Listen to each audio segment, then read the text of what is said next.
What's up, everybody? Welcome back to the Underwater Fly Zone podcast, episode 4 of season 6. Today, you are in my home. Welcome to the apartment, me and Macy's home. And I just want to bring in a special guest to start today. Why don't you come in here? They're about to go to bed, but we had to introduce the new mascot of the Underwater Fly Zone, Maverick, in the building. Yeah. Say hi, bud. I hear it. We're going to bed because we're tired and we got school the next day. Long week ahead. That's why we are here right now in the apartment and not in the studio. That's probably also why I look half awake right now, because this guy. He's the best. He's awesome, dude. We'll have to do a podcast with him. Definitely. And talk about just all of life and new things. Yeah, I definitely will update you guys with the direction this podcast is going today on this episode, but I have a lot to talk about. You guys can go to bed. I just wanted Maverick to say hi. He's getting his eye surgery soon, y'all. I know you see the little cherry eye. I feel bad for him, but it doesn't hurt the dog, so it just looks weird, and I bet it's kind of annoying for him. Yeah. But we'll get it fixed. Have a great podcast. Good night. Love you, bud. Love you.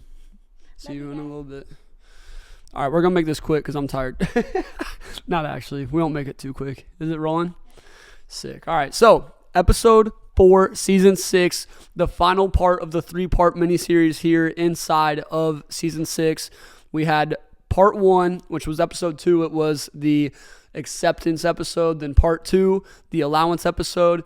And now today, the one we've all been waiting for, the rebuild, baby. The rebuild. I'm so excited to get into this episode here today.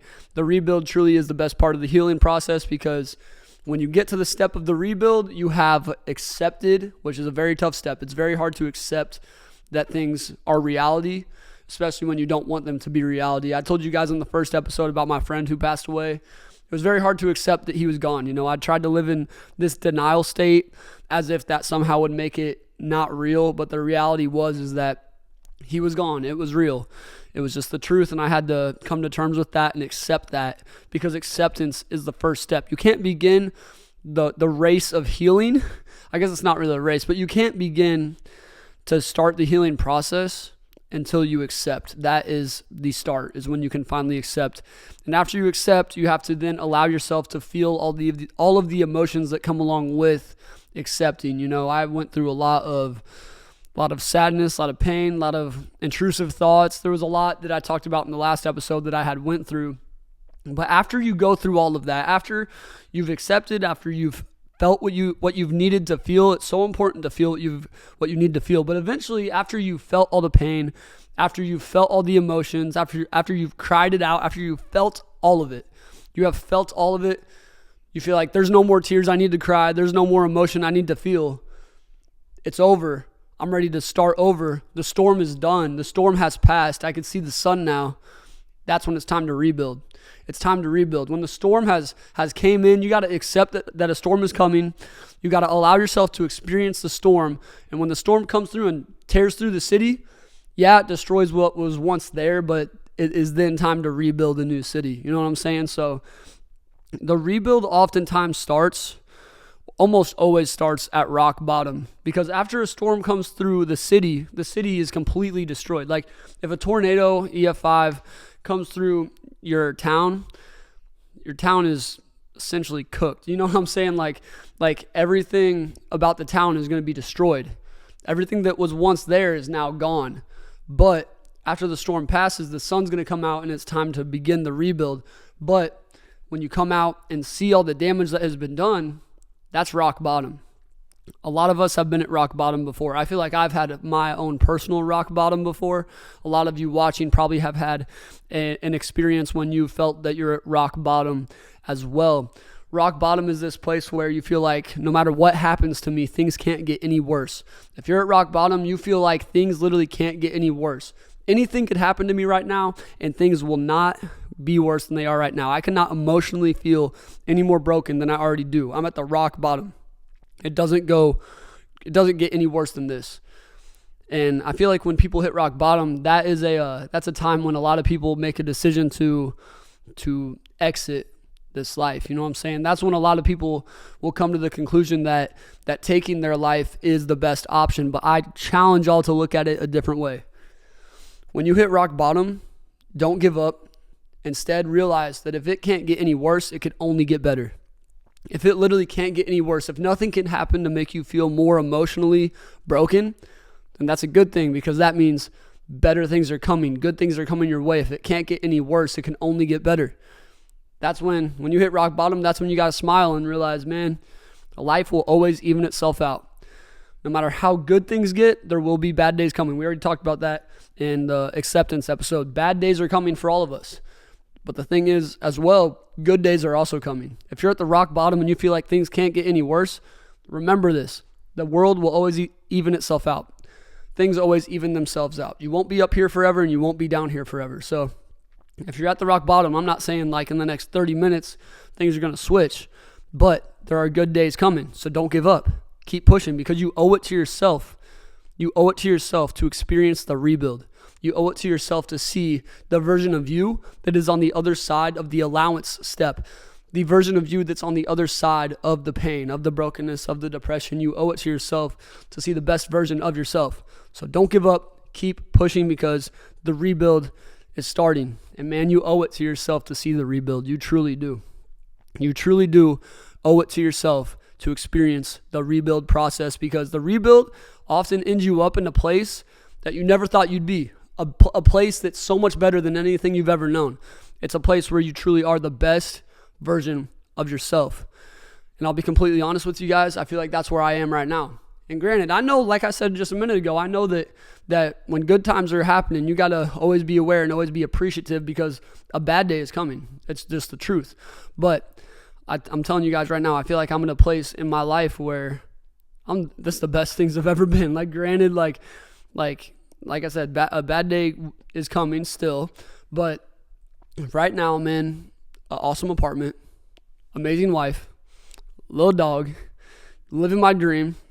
Yeah, I still work a full-time job, so I don't do my dream full-time, but I feel like I'm truly living my best life. And I'm telling you guys, there was once a time when I was at rock bottom. There was once a time when I had really bad thoughts. You know what I'm saying? I obviously never acted on any bad thoughts, but I did have them. They did exist. I had a lot of very negative, very dark thoughts back in the day when I was going through that allowance step. I was feeling so much pain, but I never gave up.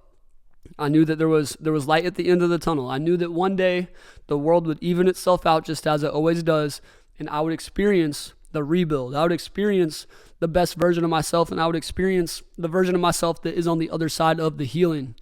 And I feel like I'm here. I feel like I've been here for a while too. I feel like, it was 2018. I was on a bus ride to a golf course for this class I was in. It was like a PE class. We drove to a golf course for a class.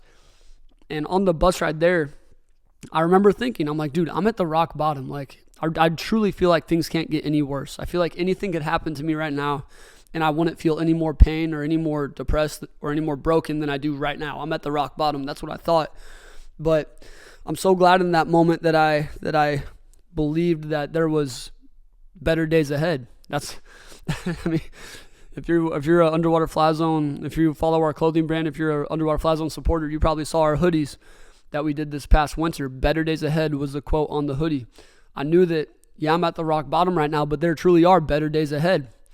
There are better days coming. My best is yet to come. That's on the hoodie as well. There were better days ahead. My best was yet to come. I believed these things. I didn't give up, because I knew that there were good things coming my way. I knew that one day this would be behind me and I would experience that light at the end of the tunnel.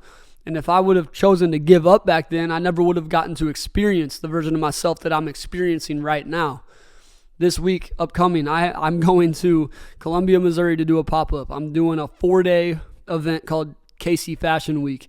Very high-end pop-up event at Union Station in the city that I'm from, Kansas City.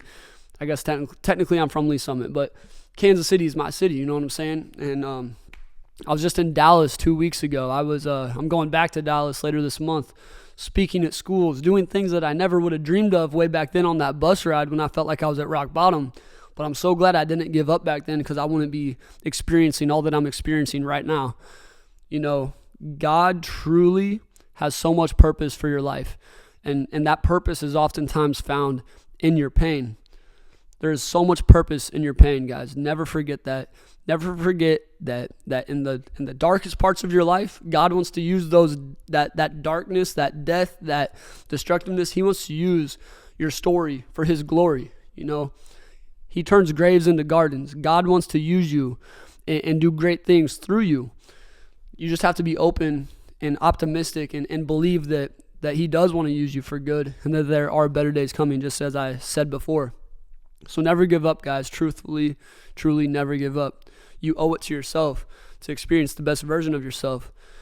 And man, just to talk about my rebuild a little bit, from that bus ride, I remember, so like I told you guys, Kyle passed away. My best friend passed away when I was a sophomore in high school, right at the end of the year.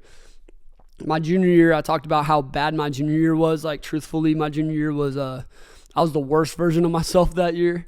Very broken, very depressed.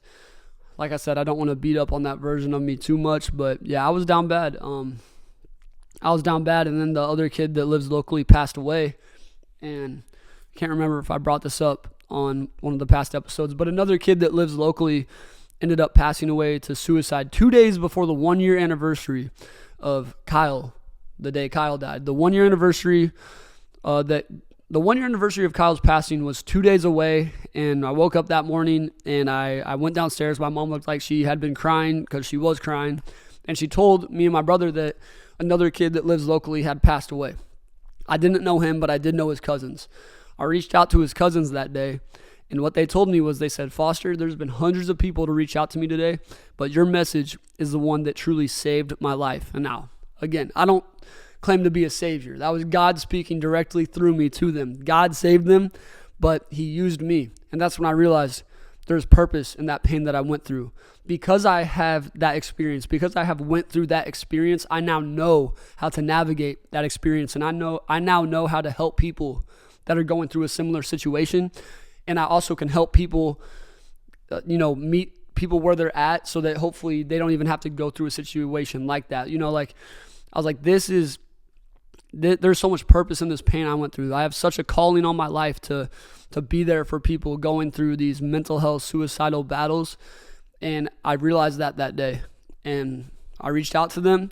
They told me that, and my life changed. I told you guys on the first episode that Foster 1.0 died when my parents told me that my best friend had passed away.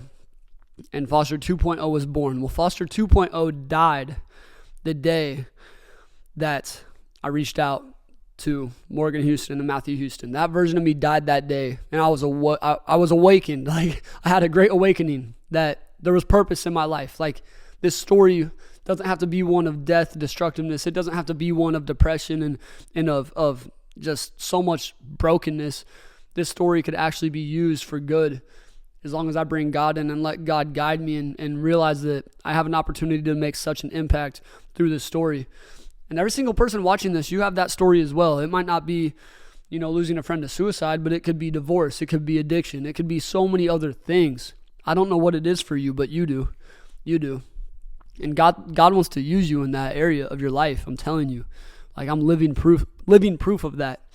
So after I reached out to them, I didn't really have another chance to help anybody in that way for quite some time, but it was about like 4 or 5 months later, I was sitting at a SLT group that it was like an event that SLT was putting on. I was in SLT, Student Leadership Team, for the high school. The student leadership team would go to the middle school and put on this like mental health day.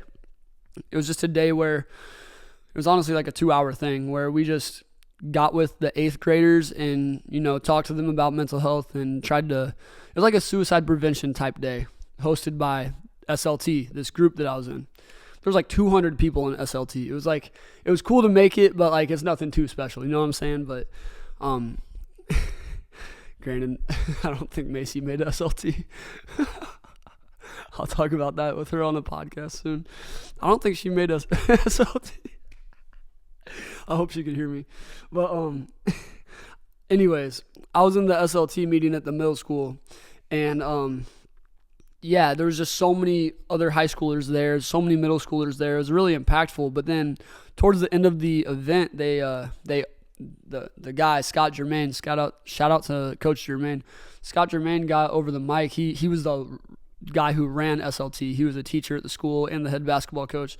He comes out and he says, I want to give everyone an opportunity to come up here and share anything they'd like to share in front of the whole audience. You know what I'm saying? 200 kids in this room. He says the mic is open. And there the mic sits. The mic is there. It's open. And I was with two of the dudes. There were actually two of the dudes that were in 8th grade. I was a senior in high school. They were in 8th grade, but they played in our wiffle ball league because we had people of all ages in this wiffle ball league. So two of these kids in 8th grade knew Kyle and knew the whole story, and they were actually in the group, the small group that I was coordinating for SLT. And I looked at them and I was like, Jack Green, you guys actually have seen on the podcast. I looked at Jack Green, I looked at Aiden Lubert. I was like, let's go. And they knew exactly what was happening. We walked right up there. And I remember I shared my story that day, and, you know, I just told it just how I always do. I told my story.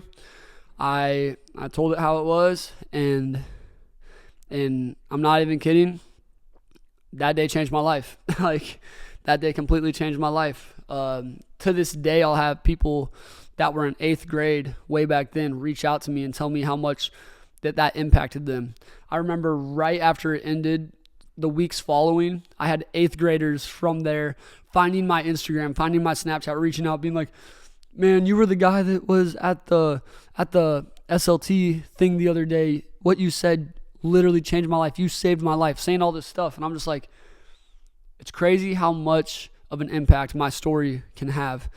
And I think I want you guys to know that as well. It's crazy how much of an impact your story can have as well.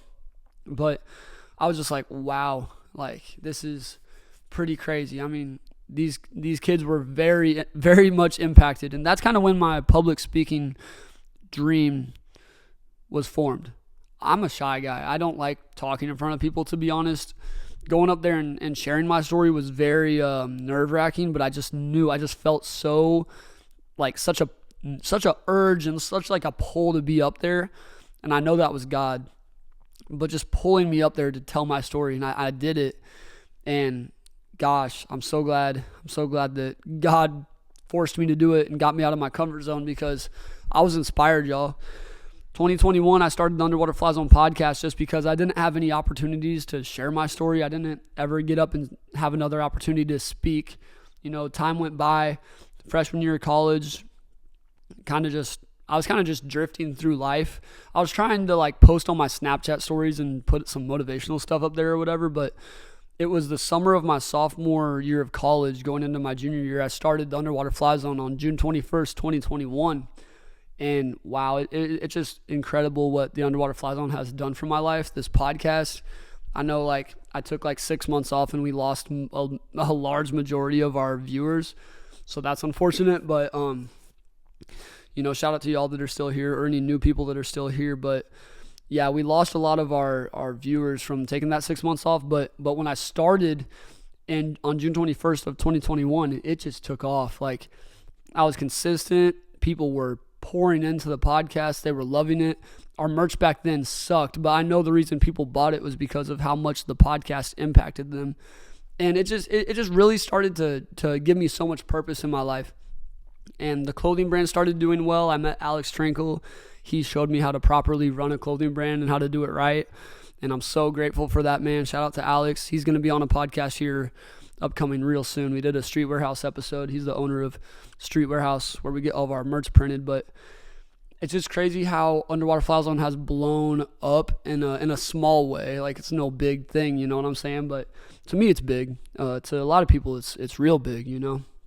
Yeah, our follower count may be only like 10K, which is still really way more than I ever expected. You know, when I first started this, if you would have told me we had 10,000 followers on Instagram, I would have said no shot. You know, that would have blew my mind. So the fact we're even here is amazing. And the fact that I could even have real dreams of hitting like 100,000 one day is insane. But yeah, it's just like, we're still like on a global setting, we're still very small. You know what I'm saying? Like, I know 10K is incredibly amazing, and I'm so grateful for that, but we're still small. You know what I'm saying? So yeah, just to see what God's been able to do through this brand has been so impactful for me. And the reason I share all of this is because I want you guys to know that I'm just a normal dude. You know what I'm saying? I'm as normal as it gets. You know, I grew up in a suburban neighborhood, went to a normal suburban Kansas City high school, Ray Peck. My parents are very successful, but I'm not I did this all myself. You know, I invested in this business myself and my boy Connor.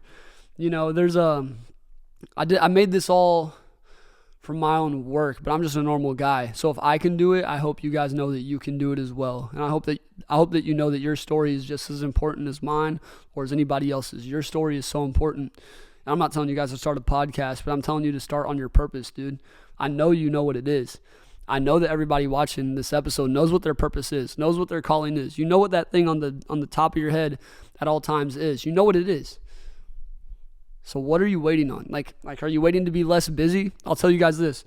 If you're waiting to be less busy to start on your purpose, I want you to remember this. Since June 21st, 2021, when I started this podcast, I've been way too busy to have a podcast. I've been way too busy to have a clothing brand. I've been way too busy to do any of this. I currently run this podcast, do the clothing brand while I work 40 hours a week at my job, have a brand new puppy, have a brand new marriage, a brand new apartment. I'm way too busy to be doing this. Truthfully, I'm way too busy to be doing this. But if you want something so bad, you will make the time for it. I'm doing this episode at 10 o'clock on a Sunday night when I got to be up at 6 a.m. tomorrow. I want this so bad. I want to make this impact and grow this brand so bad. I will do whatever it takes. All right? If you want it, you will do it. Truthfully, sacrifice is not an option. It's a necessity if you want to truthfully maximize your full potential with chasing your purpose. Because to be honest, a lot of our purposes don't make any money.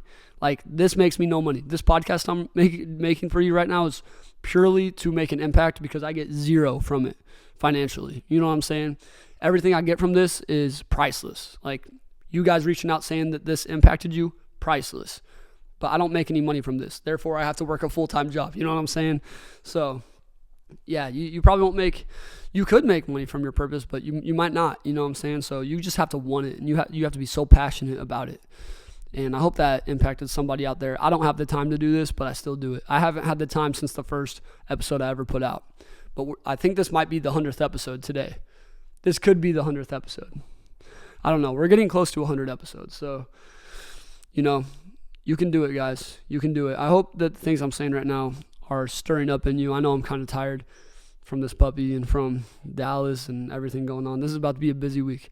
I'm working a full-time job with everything I told you about earlier. Columbia, 4 straight days of KC Fashion Week. I'm still doing 40 hours at work this week. So it's just like, sheesh, I don't even know how I'm getting this in. I don't know how I'm going to get next weekend's episode in, honestly. But yeah, guys, if you're in the Kansas City area, pull up to Union Station on Saturday. Check my Instagram page. Got all the upcoming events posted. The uwfz.podcast Instagram page. But this is the challenge of the week. Challenge of the week is kind of what I was just saying. You guys know what your purpose is. You don't have to think that hard. Like, you know, if money didn't exist, here's kind of how I look at it. If money didn't exist, if you didn't have to wake up and worry about working a job for money, what would you do with your time? I would do a podcast full time. That's what I would do. I would do a full-time podcast where I try to impact you guys every single day for 8 hours a day. You know what I'm saying? That's what I would do. I would do multiple episodes a day. It would be amazing. However, money does exist. So I do have to work, you know, as a responsible husband. I have to do that, you know what I'm saying? But I still make the time to do this. That's my challenge for y'all. Ask yourself that question. What would you do? What is your purpose? What do you care about?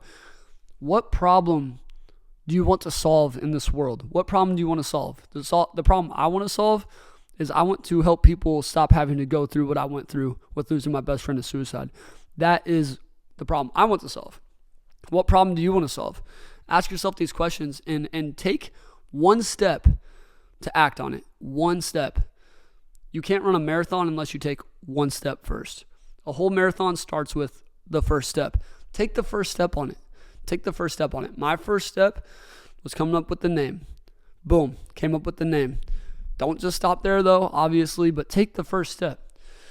After I came up with the name, I didn't know if this would be successful, so I asked one of my friends if I could borrow his microphone. I asked another one of my friends if I could borrow his laptop. I was using a borrowed mic and a borrowed laptop for the first 10 episodes of the Underwater Fly Zone. I didn't want to invest anything in it. Thankfully, I had really good friends to help lend me some equipment.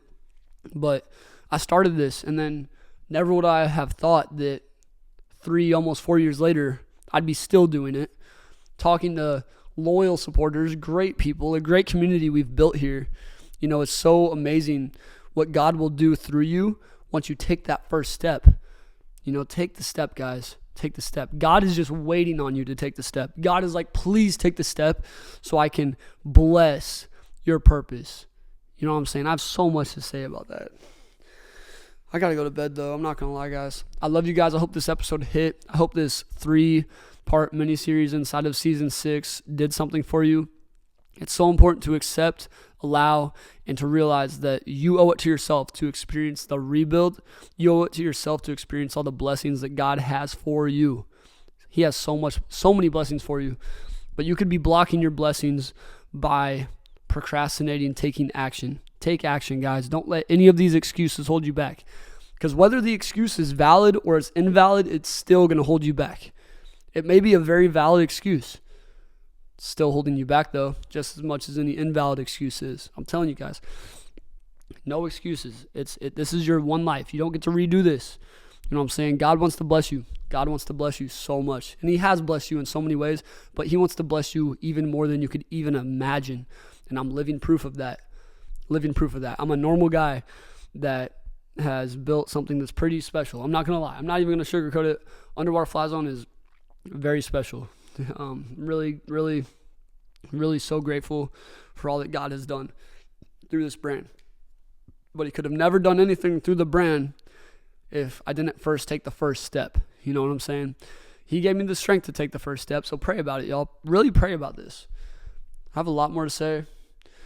Next time you see an Underwater Fly Zone episode, I'm going to tell you guys this. We're going to transition into a new season type of thing. It's going to be a date night season. I feel like these solo episodes are so impactful, but they just don't reach many people. Like, I feel like I could put money behind the episode so it reaches more people, because YouTube and all of social media is kind of a pay-to-play type of thing. Like, if you really want to get big, you got to put some money behind your content. I'm just not interested in doing that, honestly. I just feel like, I don't know. I don't want to like, maybe I'm a cheapskate. I don't know, but I don't want to put like $50 behind a video to reach people. Does that make sense? Like, I'd rather just reach who it reaches.